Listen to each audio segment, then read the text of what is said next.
on the process of building a relationship through social media, and especially Facebook. And it comes down to building a relationship via just putting up things, or versus just putting up things like new listings, open houses, and things like that, right? And everybody puts up their open houses, they put up their new listings, all of their just sold, and all of those things. And, you know, everybody's inundated with that kind of thing. And that's not what builds a relationship. The only thing it's good for is stroking your own ego. And that is not going to get you clients, and it is not going to generate qualified leads and things like that for you. So we've got to get out of the ego marketing attitude of real estate, which quite frankly is what we've seen by 99% of the realtors forever. And you'll notice that the ones that are very successful do not do ego marketing. And so what do you put on your Facebook pages and things like that? Well, I'm going to give you an assignment to do before you actually start posting things. And that is, the first assignment is to come up with your top 10 list. And that's kind of a deceiving, because it's actually 4 top 10 lists. It's not just one top 10 list, it's 4.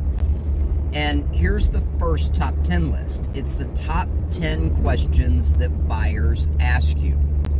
So if you think about this and sit down with a piece of paper or pen or whatever you're going to sit down with, I don't care what it is, and ask and find out what are the top 10 questions that buyers ask you. And if you've got a database, then you may even want to send out an email to them and ask for their help and say, what are the top 10 questions that you would have if you were to look back over your buying experience that you would have during your purchase? And then answer those questions. Answer those questions in a paragraph or 2, whatever it is, however long it takes to get it, it doesn't matter. And then from there, you're going to ask the next one, which is the top 10 questions that buyers should ask you. And let me give you an example of what I mean by that. We had a closing one time, and it was 2 people that had just gotten married, so they were downsizing. Both of them had houses at the time, so they ended up having a big garage sale and yard sale to get rid of the excess stuff they had in preparation for the move to their new house. Well, everybody does that, right? They all have garage sales and yard sales and things like that. And they end up with cash in their pocket. Well, they ended up with, $1,000 or so. And they immediately on Monday went and deposited into their bank account. Well, that sounds great. And yeah, on a normal day, you would think that was the right thing to do. But what happens in a mortgage process when you're getting a mortgage is the day of, the day before. In many cases, they're going to reassess your credit worthiness to make sure that you can still afford, or make sure there are no major changes to your lifestyle.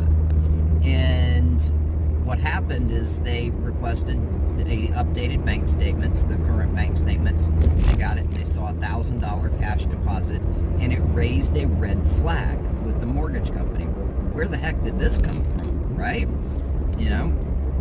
And so they had to go and they had to end up sourcing that and writing a letter. But what it did is it postponed the closing from a Friday to a Tuesday.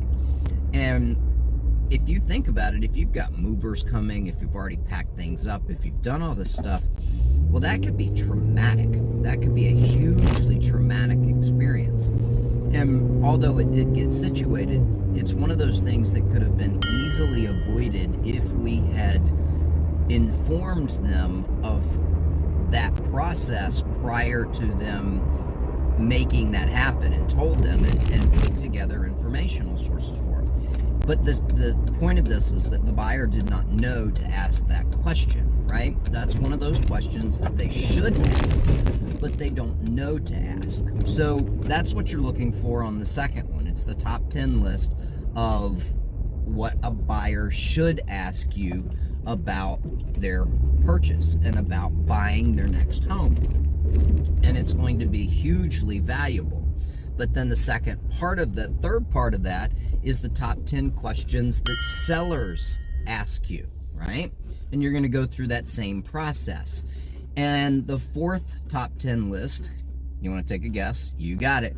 It's the top 10 questions that sellers should ask you in their process, because these are things that they don't know to ask, but they should. So go through that, do that, and I'm going to show you how and give you examples of how you actually disseminate that information and purpose that information to start building a relationship on all of your social media accounts. So go through that process. Four top 10 lists. The top 10 lists that buyers ask you, the top 10 lists that buyers should ask you, the top 10 questions that sellers ask, the top 10 questions that sellers should ask you. So that's going to give you a data bank of 40 Q&As and 40 pieces of information that we're going to use to start building relationships with prospects out there that is going to change everything you do. So go get those done. I'll see you tomorrow, and we're going to put those into effect. All right, get it.